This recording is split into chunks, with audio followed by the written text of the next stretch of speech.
Sa ngalan ng Ama at ng Anak at ng Espiritu Santo. Amen. Ang pagpapala ng ating Panginoong Hesukristo, ang pag-ibig ng Diyos Ama, at ang makikipagkaisa ng Espiritu Santo naway sumainyong lahat. At sumaiyo rin. Mga kapatid, aminin natin ang ating mga kasalanan upang tayo'y maging marapat gumanap sa banal na pagdiriwang. Inaamin ko sa makapangyarihang Diyos at sa inyo mga kapatid na lubha akong nagkasala sa isip, sa salita at sa gawa at sa aking pagkukulang.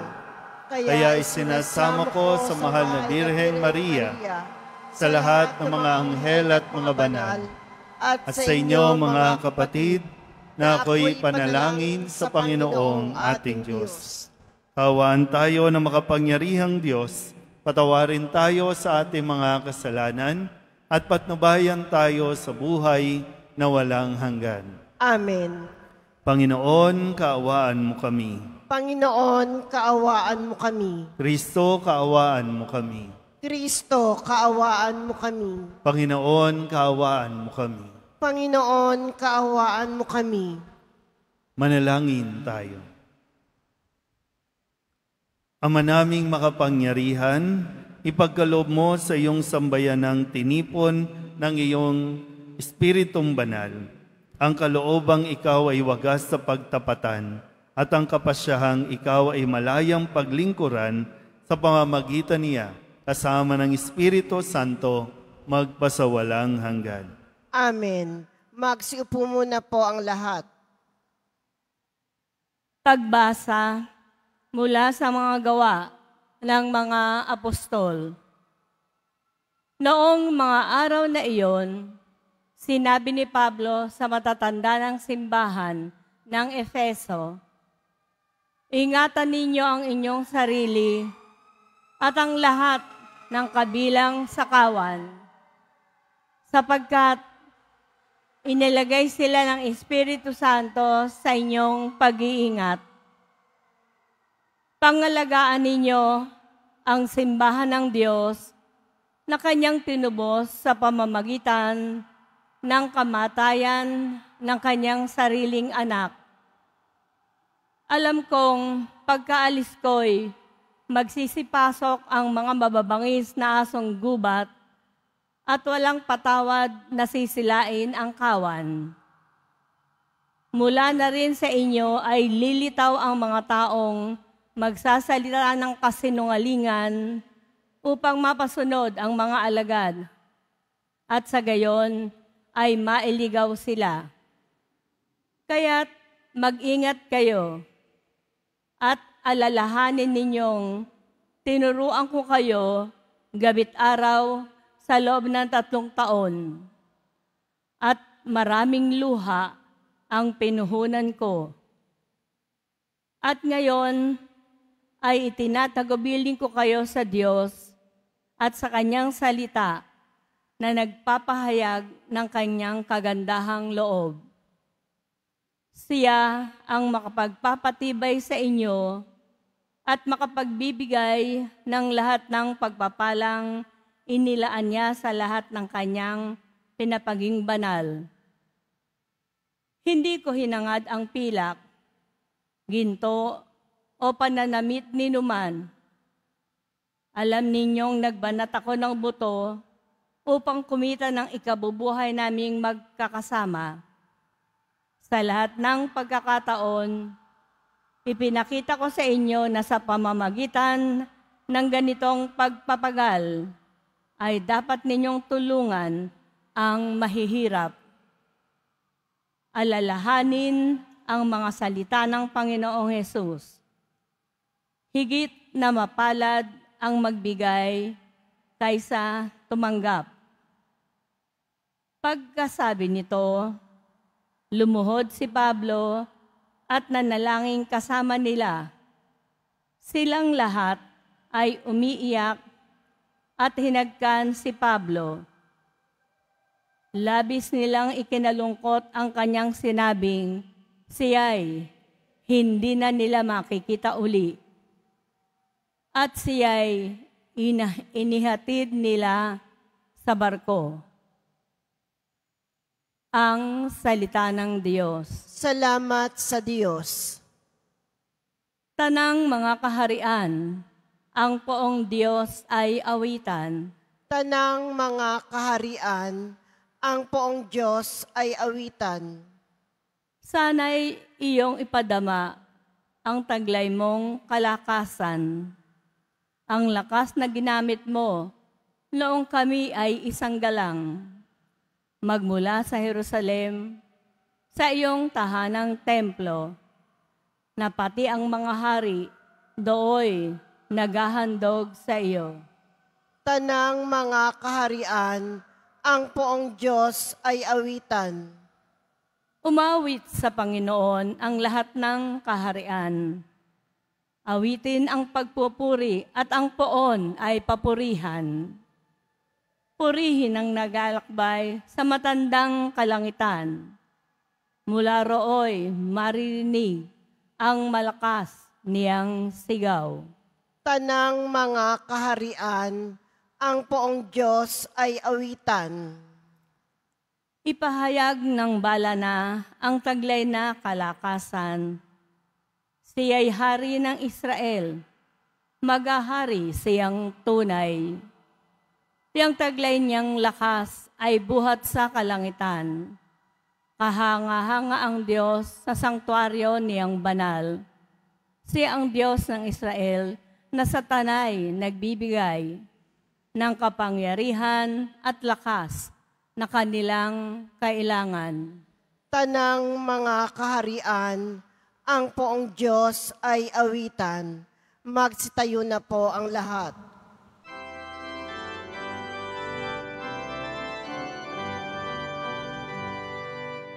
Alleluia, Alleluia,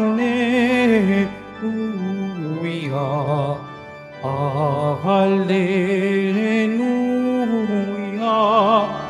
Alleluia.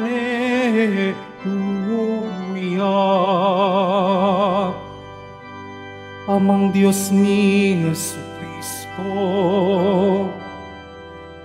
ang salita mo'y totoo, kami ay pabanalin mo.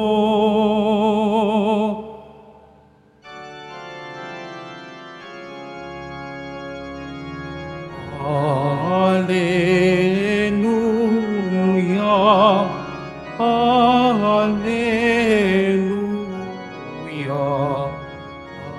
Alleluia, Alleluia. Sumainyo ang Panginoon. At sumaiyo rin. Ang mabuting balita ng Panginoon ayon kay San Juan. Papuri sa iyo, Panginoon.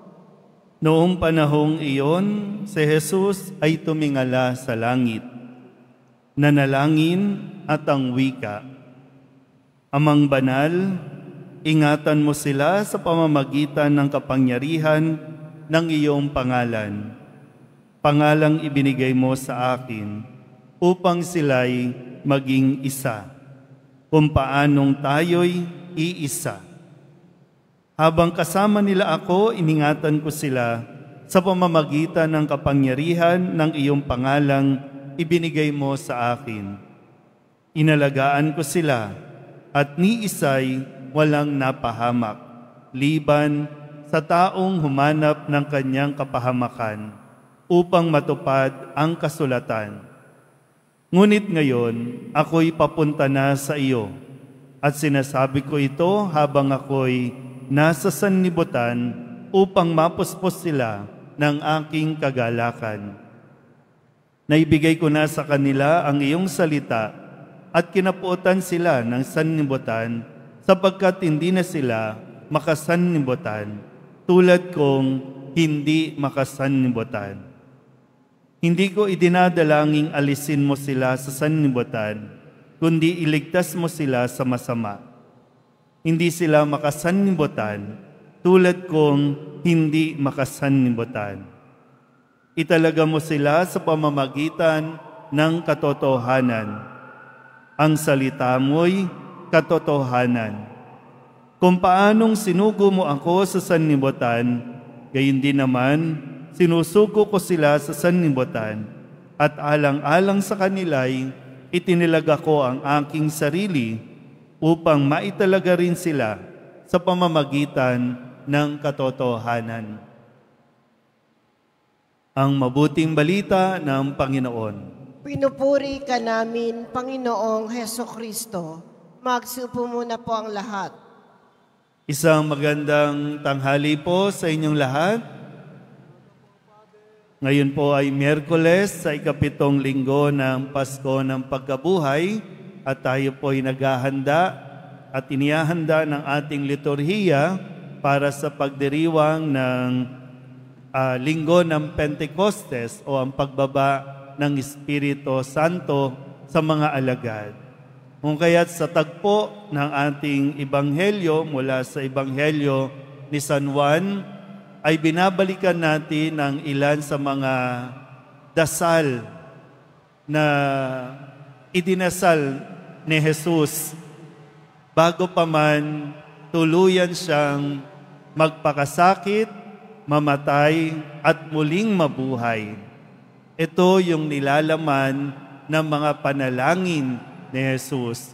Kalakip ng panalangin ay ang pagtatagubilin ni Jesus sa kanyang mga alagad, sa kanyang Ama. Ganon din naman ay bahagi ng panalangin yung para bang sinasabi niyang naggawa niya na ang dapat niyang gawin. Kaya panatag niyang inihahabilin o itinatagubilin ang kanyang mga alagad sa Diyos Ama. Naintindihan po ba? Kahit na maraming ingay, kailangan natin mas maunawaan. Panatag ang kalooban ni Jesus na iwanan ang kanyang mga alagad sa pangangalaga ng Diyos Ama, ng kanyang Ama, at panatag din siya na naibigay niya na sa mga alagad ang mga nararapat, ang mga aral, halimbawa, na kakailanganin ng mga alagad para sa kanyang pag-alis o kung wala na siya, magiging matatag pa rin ang mga alagad. Nakukuha po ba? Ngayon, kung si Jesus, ito at ganito siya manalangin, kailangan din natin matutunan paano manalangin si Jesus. Kung kayo po, ng mga naririto, nagtsatsaga kayong pumunta dito sa simbahan ng Quiapo, kahit matraffic, mainit, maulan, para lang maidulog sa ating Panginoong Nazareno ang mga kahilingan.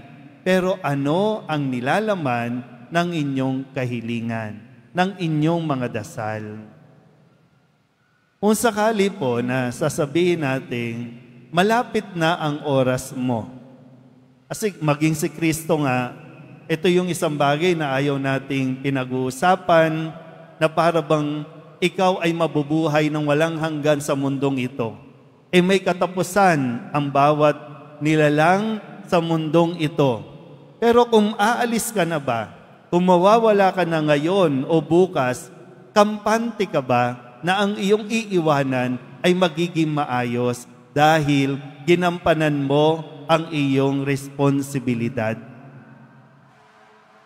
Minsan sinasabi po natin, kapag malapit na tayong kunin ng Diyos, ang sasabihin natin, wag muna kasi marami ka pang misyon. Wag muna kasi maliit pa ang mga bata. Wag muna kasi ang dami nating mga kasi dahil baka alam talaga nating hindi pa natin sinisimulan yung tamang gawain na nakaatang sa atin. Kaya nga sabi ni Kristo, di ba? Ang isa sa dasal niya, maging isa nawa sila at mamuhay sa katotohanan. Pero ginawa na ni Jesus yan. Kaya ito ngayon ay pinapaalala sa atin, sana po, no? Katulad ni San Pablo, sa kanya ding habilin sa mga Kristiyano doon sa Efeso, ay yung paalala na mas mabuti o mas mapalad ang magbigay kaysa ang tumanggap. Pero ang tanong, paano nyo tinuruang mabuhay ang inyong mga anak, ang inyong pamilya? Kasi po pwedeng binuhay nyo sila, pero hindi nyo naturuan paano mamuhay, lalong-lalo na kapag wala ka na. Anong mangyayari sa atin? Kung wala na hindi inaasahan mo, wala na yung sinasandalan. Kaya napakahirap maging sa atin na umalis sa mundong ito dahil alam mong hindi ka mapapanatag, dahil hindi sila okay. Ngayon pa nga lang, di ba?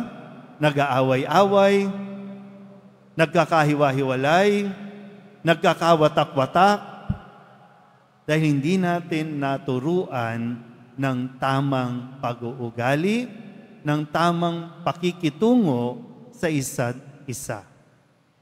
Kaya maganda rin na maging bahagi ng ating panalangin sa pagdulog natin sa Poong Nazareno, na masuri din natin at habang may panahon pa, gampanan na natin ng naaayon sa kagustuhan ng Diyos ang mga role na mayroon tayo. Kung magulang ka, pag nilayan mo na, paano ka nagiging magulang? Kung ikaw ay isang anak, paano ka nagiging anak? Kung ikaw ay isang empleyado, paano mo ginagampanan ang iyong trabaho? Sa ayaw at sa gusto natin, matatapos tayo sa mundong ito, aalis tayo sa mundong ito, nagawa mo man o hindi ang iyong misyon. Amen?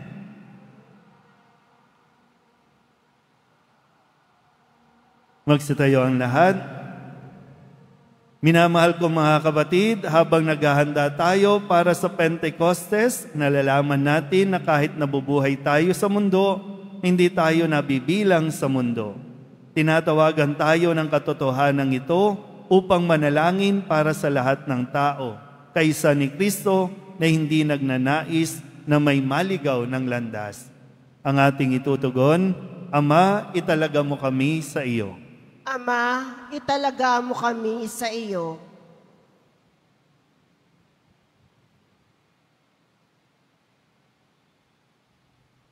Ang lahat ng Kristiyano naway sumampalataya sa pag-ibig ng Diyos at makatagpo ng pagkakaisa sa nag-iisang pastol. Manalangin tayo. Ama, italaga mo kami sa iyo. Ang mga naglilingkod sa bayan, naway maging saksi sa katotohanan ng kanilang pananampalataya, lalo na sa paggamit ng kanilang kapangyarihan at sa pagtupad ng kanilang mga pananagutan. Manalangin tayo. Ama, italaga mo kami sa iyo. Ang mga Kristiyanong tapat sa pananampalataya, naway magsikap na maging banal sa kanilang araw-araw na pamumuhay. Manalangin tayo. Ama, italaga mo kami sa iyo. Ang mga matatanda, mga nangungulila, mga may kapansanan at may sakit, naway magtiwala sa Diyos na nagpapalakas sa kanila sa pamamagitan ng init ng kanyang presensya. Manalangin tayo. Ama, italaga mo kami sa iyo. Ang mga yumao, naway mabuhay ng walang hanggan, kasama ng Diyos ng pag-ibig. Manalangin tayo. Ama, italaga mo kami sa iyo.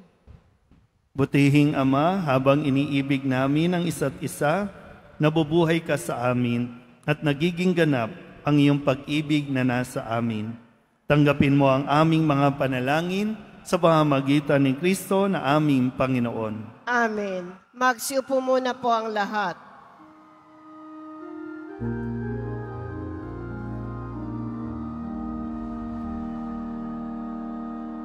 Ang lupa'y nayanig, ito rin ay tumahimik, ng pagpoon ay tumindig bilang muko natin.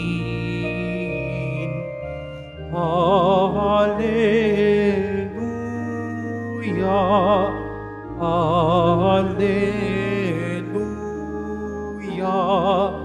Hallelujah, Hallelujah, Hallelujah. Magsitayo na po ang lahat. Manalangin kayo mga kapatid upang paghahain natin ay kalugdan ng Diyos amang makapangyarihan. Tanggapin nawa ng Panginoon itong paghahain sa iyong mga kamay, sa kapurihan niya at karangalan, sa ating kapakinabangan at sa buong sambayanan niyang banal. Ama naming lumikha, tanggapin mo ang paghahain ng mga alay na iyong inihabilin at sa pagdiriwang ng dapat naming ganapin ang kabanalan ng iyong pagliligtas naway sumaamin sa pamamagitan ni Jesucristo kasama ng Espiritu Santo magpasawalang hanggan. Amen. Sumainyo ang Panginoon. At sumaiyo rin. Itaas sa Diyos ang inyong puso at diwa. Itinaas na namin sa Panginoon. Pasalamatan natin ang Panginoong ating Diyos. Marapat na siya ay pasalamatan. Ama naming makapangyarihan, tunay ngang marapat na ikaw ay aming pasalamatan. Ngayong ipinagdiriwang ang paghahain ng Mesiyas, ang maamong tupa na tumubos sa aming lahat. Naghahaing walang humpay ang anak mong minamahal upang magkasalo-salo ang tanan sa piling ng iyong buhay. Hindi na mamamatay ang inihain sa krus, ang sa krus ipinakoy, buhay lagi bilang handog. Kaya kaysa ng mga anghel na nagsisiawit ng papuri sa iyo, nang walang humpay sa kalangitan, kami nagbubunyi sa iyong kadakilaan. Santo, Santo, Santo, Panginoong Diyos ng mga hukbo, napupuno ang langit at lupa ng kadakilaan mo. O sana sa kaitaasan, pinagpala ang naparirito sa ngalan ng Panginoon. O sana sa kaitaasan, magsilod po ang lahat. Ama naming banal, ikaw ang bukal ng tanang kabanalan. Kaya't sa pamamagitan ng iyong Espiritu, gawin mong banal ang kaloob na ito upang para sa aming maging katawan at dugo ng aming Panginoong Jesucristo. Bago niya pinagtiis ang kusang loob na maging handog, hinawakan niya ang tinapay, pinasalamatan kaniya, pinaghati-hati niya iyon, iniabot sa kanyang mga alagad at sinabi, tanggapin ninyong lahat ito at kanin, ito ang aking katawan na ihahandog para sa inyo.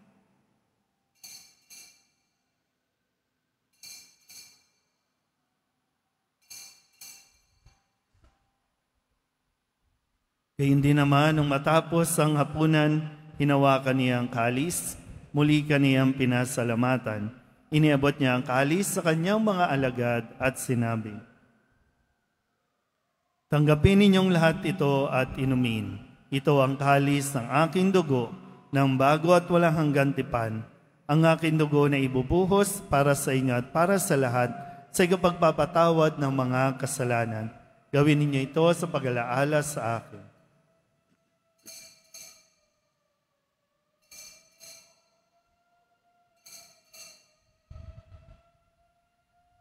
Magsitayo na po ang lahat.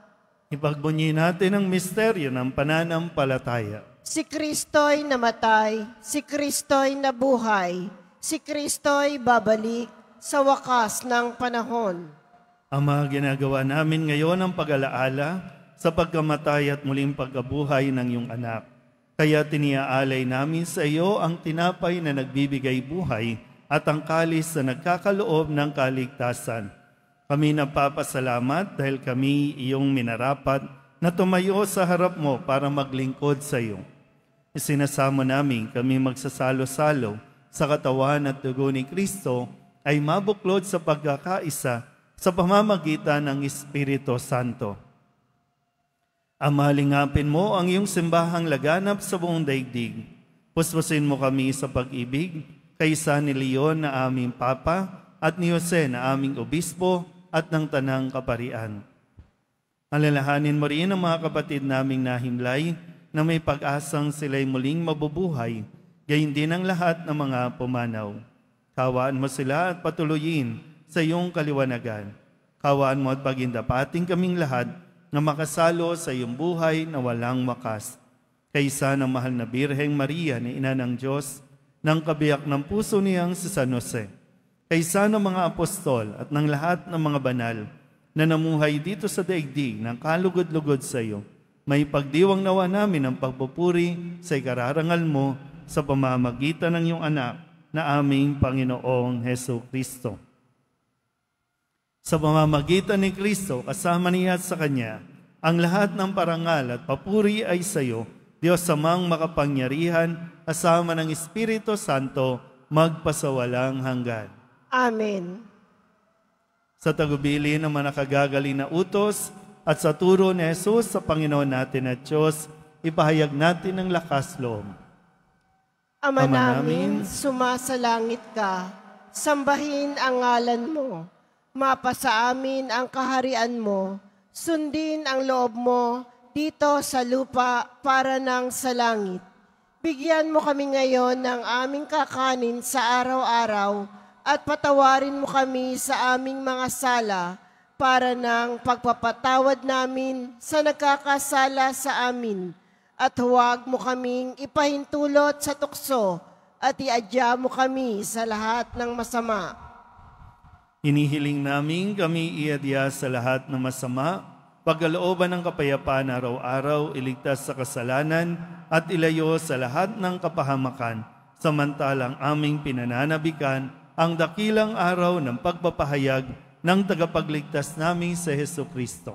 Sapagkat iyo ang kaharian at ang kapangyarihan at ang kapurihan magpakailanman. Amen. Panginoong Heso Kristo, sinabi mo sa iyong mga apostol, kapayapaan ang iniiwan ko sa inyo, ang aking kapayapaan ang binibigay ko sa inyo. Tunghayan mo ang aming pananampalataya at huwag ang aming mga pagkakasala. Pagkalooban mo kami ng kapayapaan at pagkakaisa ayon sa iyong kalooban, kasama ng Espiritu Santo, magpasawalang hanggan. Amen. Ang kapayapaan ng Panginoon ay laging sumainyo. At sumaiyo rin. Mabigayan po tayo ng kapayapaan sa isa't isa. Kordero ng Diyos na nag-aalis ng mga kasalanan ng sanlibutan, maawa ka sa amin. Kordero ng Diyos na nag-aalis ng mga kasalanan ng sanlibutan, maawa ka sa amin. Kordero ng Diyos na nag-aalis ng mga kasalanan ng sanlibutan, ipagkaloob mo sa amin ang kapayapaan. Magsilod po ang lahat. Ito ang kordero ng Diyos. Ito ang nag-aalis ng kasalanan ng sanlibutan. Mapalad ang mga inaanyayahan sa kanyang piging. Panginoon, hindi ako karapat-dapat na magpatuloy sa iyo, ngunit sa isang salita mo lamang ay gagaling na ako.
Magsitayo na po ang lahat.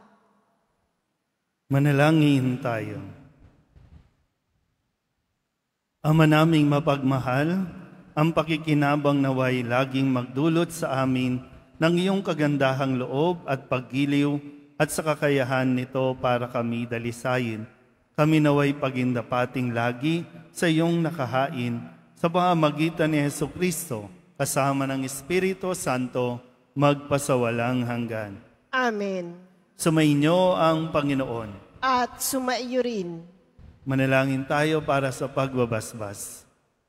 Mahal na pong Jesus Nazareno, inihayag mo sa pamamagitan ng krus ang walang maliw na pag-ibig ng Diyos sa sangkatauhan. Pakinggan mo ang kahilingan ng iyong angkan, lalo na para sa mga nangangailangan ng iyong tulong at awa.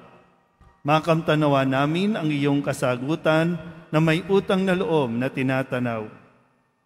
Basbasan po ninyo ang mga imahin at dasalang ito upang lalo kaming manalangin at magtiwala.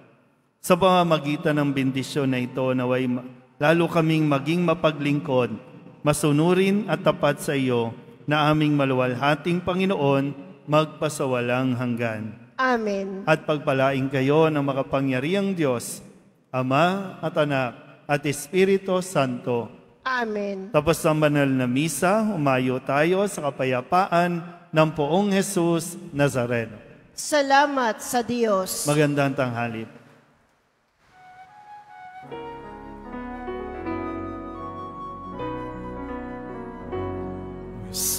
Padre Jesus Nazareno, sinasamba ka namin, pinipinto ka namin, aral mo ang aming buhay at kaligtasan. Nuestro Padre Jesus Nazareno, iligtas mo kami sa kasalanan. Ang krus mong kinamatayan ay sagisag ng aming kaligtasan. Nuestro Padre Jesus Nazareno, dinarangal ka namin. Nuestro Padre Jesus Nazareno, iniwalhati ka namin. Nuestro Padre Jesus Nazareno, dinarangal ka namin. Nuestro Padre Jesus Nazareno, inuwalhati